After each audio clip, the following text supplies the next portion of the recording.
Assalamualaikum warahmatullahi wabarakatuh. Waalaikumsalam warahmatullahi wabarakatuh. Alhamdulillahi rabbil alamin. Al-mun'imu alaina bi ni'matil imani wal islam. Asyhadu an la ilaha illallah wahdahu la syarika lah. Wa asyhadu anna Muhammadan abduhu wa rasuluh sallallahu alaihi wasallam alladzi la nabiyya ba'da amma ba'du. Qala Allah ta'ala fil Qur'anil Karim. A'udzu billahi minasy syaithanir rajim. Bismillahirrahmanirrahim. Ya ayyuhalladzina amanu kutiba 'alaikumus syiyam kama kutiba 'alal ladzina min qablikum la'allakum tattaqun. Shadaqallahul azim. Yang terhormat para bapak-bapak pengurus Masjid Jami dan juga ayahanda, ibunda jamaah salat tarawih yang dimuliakan oleh Allah Subhanahu wa taala. Dan yang sama-sama kita muliakan tentunya para imam-imam kita di Masjid Jami yang kita cinta ini. Bapak-bapak, ibu-ibu, kaum muslimin dan muslimat, jamaah tarawih yang dimuliakan oleh Allah Subhanahu, memanjatkan puji dan syukur kita kehadiran Allah Subhanahu wa taala, yang mana alhamdulillah telah memberikan kita nikmat yang cukup banyak, baik nikmat kesehatan, kesempatan, lebih-lebih nikmat iman dan nikmat Islam. Mudah-mudahan dari setiap nikmat yang Allah berikan kepada kita, Allahumma salli ala sayyidina Muhammad wa ala ali sayyidina Muhammad. Mudah-mudahan kita semua selalu mendapatkan bimbingan dari Allah, istiqamah dengan sunnah-sunnahnya, sehingga di akhirat kita diakui sebagai umatnya dan orang-orang yang berhak mendapatkan syafaatnya. Bapak, ibu, hadirin, hadirat jamaah tarawih yang dimuliakan oleh Allah Subhanahu wa taala. Adapun kajian kita pada pertemuan kali ini, saya akan membawakan hadis Rasulullah sallallahu alaihi wasallam, yang mana hadis ini bersumber dari Abu Ayyub Al-Ansari.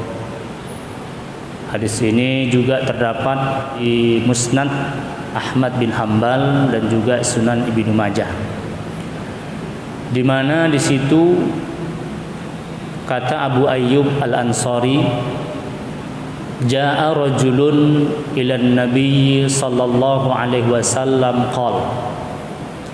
Datang seorang laki-laki kepada Rasulullah sallallahu alaihi wasallam dan berkata, kata laki-laki ini, idni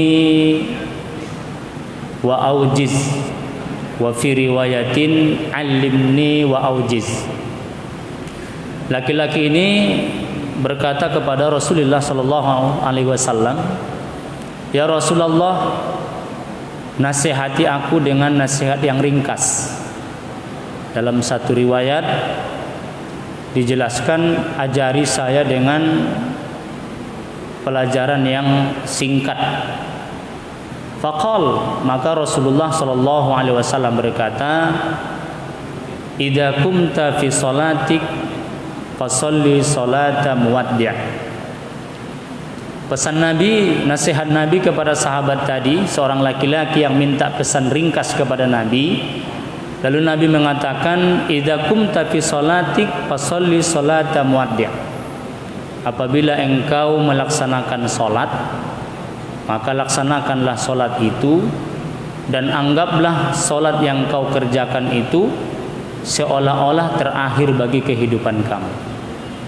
Jadi Bapak Ibu yang dimuliakan oleh Allah Subhanahu wa taala, pesan baginda Rasulullah sallallahu alaihi wasallam ini singkat tapi isinya padat. Yang pertama kata Nabi, silahkan engkau mengerjakan sholat, ya, atau apabila engkau melaksanakan sholat, maka kerjakanlah sholat itu dan anggaplah sholat itu terakhir bagi kehidupan kamu. Artinya Bapak Ibu, tidak ada sholat lagi setelah sholat yang akan kita kerjakan itu.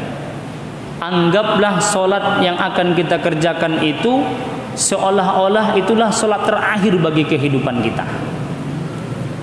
Maka di sini baginda Rasulullah SAW menjelaskan kepada kita betapa amat pentingnya ibadah sholat, ya, betapa amat berharganya ibadah sholat. Sehingga Nabi mengatakan, bila engkau melaksanakan sholat, maka kerjakan sholat itu, lakukan sholat itu, dan anggaplah sholat itu terakhir bagi kehidupan kamu. Artinya tidak ada sholat lagi setelah sholat yang kita kerjakan itu. Tujuannya apa Bapak Ibu yang dimuliakan Allah? Kalau kita menganggap sebuah ibadah itu termasuk sholat adalah ibadah terakhir bagi kehidupan kita, maka kita akan mengerjakannya dengan khusyuk. Kita akan mengerjakannya dengan serius. Karena tidak ada jaminan lagi kesempatan Allah berikan kepada kita untuk mengerjakan sholat setelah sholat yang akan kita mau kerjakan. Maka Bapak Ibu yang dimuliakan oleh Allah Subhanahu wa taala, kalau seseorang menganggap itu ibadah terakhir bagi hidupnya, maka ia akan menjaga syarat-syaratnya, rukun-rukunnya, wajib-wajibnya, dan menjaga dari hal-hal yang merusak ibadah tersebut. Maka secara langsung Bapak Ibu yang dimuliakan Allah Subhanahu wa taala, kalau seseorang menganggap ibadah itu adalah ibadah terakhir bagi kehidupannya, maka ia akan memperbaiki ibadah tersebut. Contoh seperti sholat, bagaimana berdiri yang benar, bagaimana ruku' yang benar, bagaimana sujud yang benar, bagaimana duduk antara dua sujud yang benar. Kenapa Bapak Ibu yang dimuliakan Allah? Kita takut bahwa ibadah itu tidak benar di hadapan Allah. Kita takut di hadapan Allah Subhanahu wa taala bahwa sholat yang kita kerjakan itu asal-asalan. Maka kata Nabi, silakan engkau mengerjakan sholat, dan ketika engkau melaksanakan sholat, anggaplah sholat itu merupakan terakhir bagi kehidupan kamu, supaya gerakannya benar, ucapannya benar, ya, rukun fi'linya, rukun qaulinya akan kita tunaikan dengan haknya gitu. Tapi bila mana menganggap hidup akan selama-lamanya, kadang-kadang kita anggap sepele dengan ibadah sholat. Maka ada seorang ulama mengatakan, apabila kita sedang sholat di saat berdiri, jangan menjamin hidup sampai kita dalam posisi rukuk. Ketika kita berada pada posisi rukuk, jangan menjamin seseorang itu hidupnya sampai bangkit dari rukuk atau i'tidal. Ketika seseorang berada dalam posisi i'tidal, jangan memastikan dirinya hidup sampai sujud. Ketika seseorang berada dalam posisi sujud, jangan menjamin dirinya hidup sampai duduk antara dua sujud. Kenapa Bapak Ibu yang dimuliakan Allah? Karena ada yang lebih cepat daripada ruku', ada yang lebih cepat daripada i'tidal, ada yang lebih cepat daripada sujud, ada yang lebih cepat daripada duduk antara dua sujud, yaitu kematian. Begitu juga dengan amalan-amalan yang lain. Kita berjumpa dengan bulan suci Ramadan, anggaplah bulan Ramadan ini adalah bulan Ramadan terakhir bagi kehidupan kita. Tidak ada jaminan Ramadan tahun depan akan ketemu dengan kita. Supaya apa? Supaya kita lebih serius menghadapi Ramadan ini. Supaya kita jaga ibadah-ibadah yang ada di bulan suci Ramadan ini. Apakah itu puasanya, apakah itu qiyamul lailnya. Lebih-lebih di 10 terakhir Ramadan, ada satu malam yang lebih baik daripada 1000 bulan, itu malam Qadar. Kenapa? Karena tidak ada jaminan Ramadan tahun depan akan ketemu dengan kita. Bapak Ibu yang dimuliakan oleh Allah Subhanahu wa taala, kalau Begitu juga dengan ibadah-ibadah yang lain. Apakah itu baca Al-Quran? Apakah itu dengan infak dan sedekah? Apakah dengan ibadah-ibadah yang lain? Bapak Ibu yang dimuliakan oleh Allah Subhanahu wa taala, itu yang pertama. Itu yang pertama. Yang kedua, pesan singkat dari Nabi, wala takallam bikalamin ta'tadziru minhu ghadan. Dan jangan engkau mengucapkan kata-kata yang mana kata-kata itu suatu saat engkau minta maaf darinya. Artinya berpikir dulu sebelum berbicara. Maksud Rasulullah apa, Bapak Ibu yang dimuliakan Allah? Mari sama-sama kita menjaga lisan. Karena lisan ini sangat berbahaya. Walaupun bentuknya kecil tapi dampaknya besar. Gara-gara lidah suami istri pisah. Gara-gara lidah antara orang tua dengan anak tidak sejalan. Gara-gara lidah satu keluarga pecah. Gara-gara lidah jiran tetangga tak cakapan. Gara-gara lidah satu RT bahkan satu RW pecah belah. Kenapa? Bahaya lidah ini luar biasa, Bapak Ibu yang dimuliakan oleh Allah. Maka kata Nabi, jangan engkau mengucapkan kata-kata yang mana kata-kata itu nanti suatu saat engkau minta maaf darinya. Makanya kata Rasulullah, man kana yu'minu billahi wal yaumil akhir falyaqul khairan aw liyasmut. Siapa yang mengaku beriman kepada Allah, beriman kepada hari akhirat, hendaklah dia mengatakan yang baik-baik. Kalau enggak bisa mengatakan yang baik, diam saja. Maka inilah yang sering kita dengar, bahwa diam itu emas. Karena ketika kita menahan pembicaraan kita, menahan ucapan kita, itu baru kita, itu hak kita. Tapi ketika ucapan itu sudah keluar, kata-kata itu sudah kita ucapkan, maka itu sudah milik orang yang mendengar. Itu harus kita pertanggungjawabkan di hadapan Allah Subhanahu wa taala. Maka tidak semuanya ucapan itu harus kita keluarkan, dan tidak semuanya perasaan itu harus kita ungkapkan.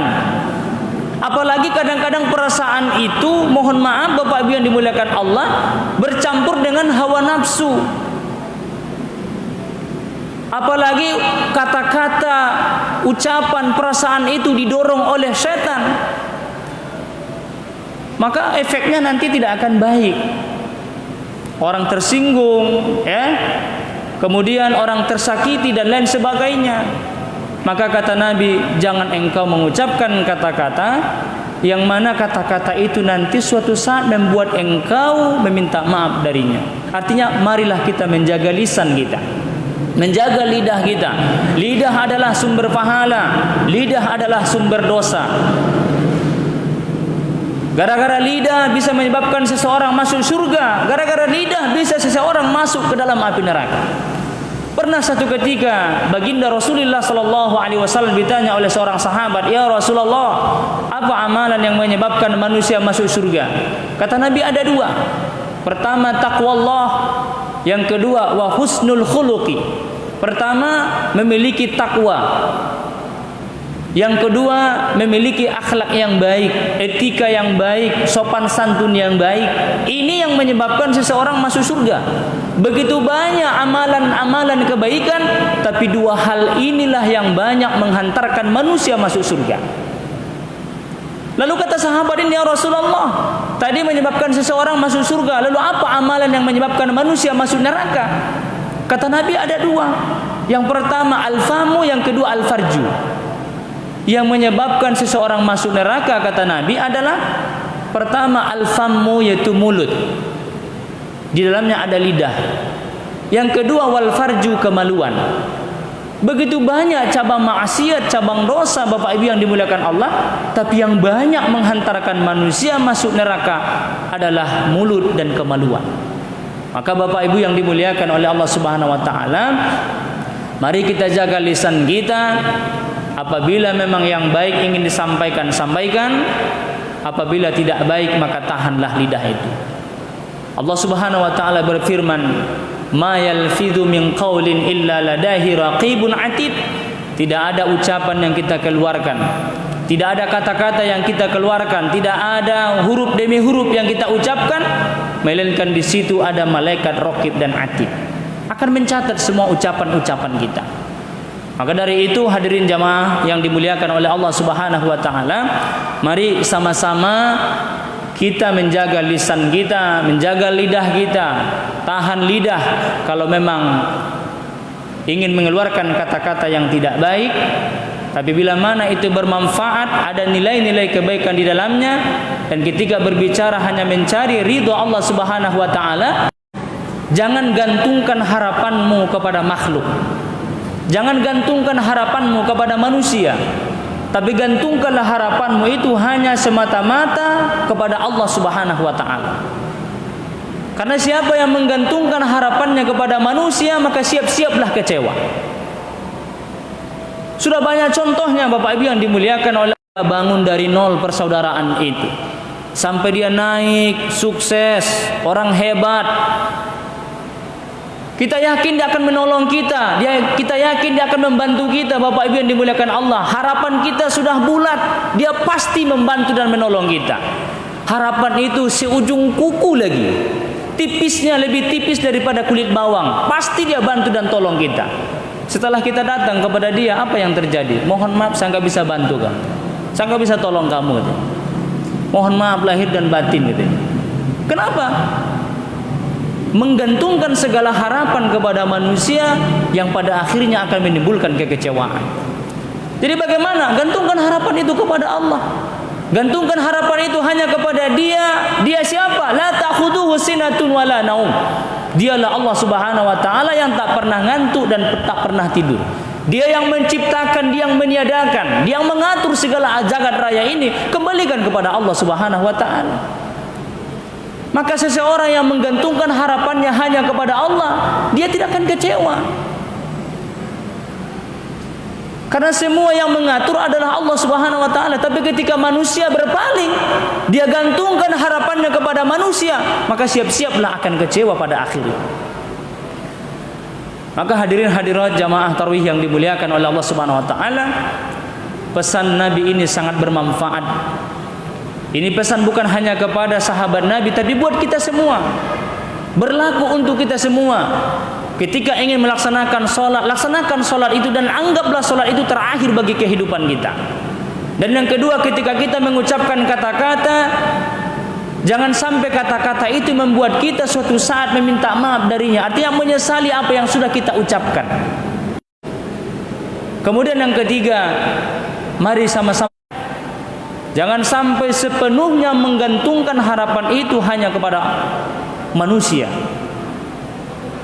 Padahal yang seharusnya kita menggantungkan manusia itu memberikan manfaat dan menolak mudarat hebat daripada Allah Subhanahu wa taala.